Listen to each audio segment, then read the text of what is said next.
And now Venus, as terrifying as she would have been, would also have been magnificently beautiful to watch dance through the sky.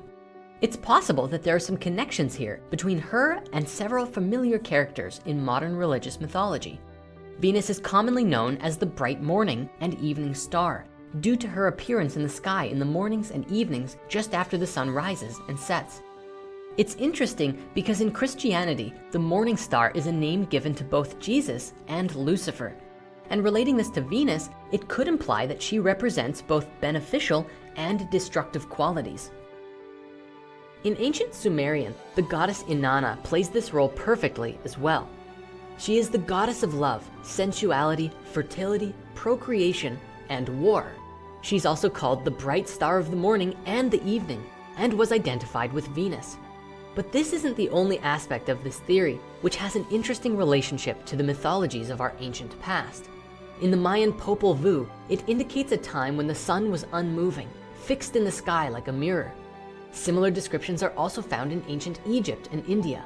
The Egyptian coffin texts report that the ancient sun god stood fixed in the middle of the sky. And the Chandogya Upanishads say, now after having risen thence upwards, it, the sun, rises and sets no more. It remains alone in the center. In ancient Greek and Roman times, we see the mythology of Cronus, who was the leader of the first generation of Titans. Cronus was said to have ruled during the mythological golden age until he was overthrown by his son Zeus, and a new sun god was established who was called Helios. Could this be describing the shift from one sun to another? And perhaps Cronus being banished to Tartarus was symbolized by the rings around Saturn appearing as sort of a prison. What's more interesting, Cronus was later interpreted to be connected with Kronos, a deity of a similar name who is the god of time, which may also indicate the passage of time and the shifting of aeons from one sun to another. And eventually, these gods came to be identified with the Roman god called Saturn.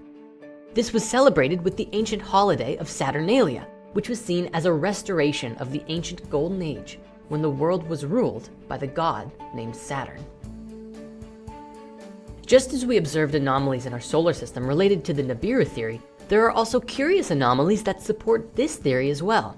For example, the electric universe theory explains why the Earth, Mars, and Saturn all share a very similar tilt degree when compared to the other planets, which might imply that Neptune was also along for the ride, for it also shares a fairly similar tilt degree.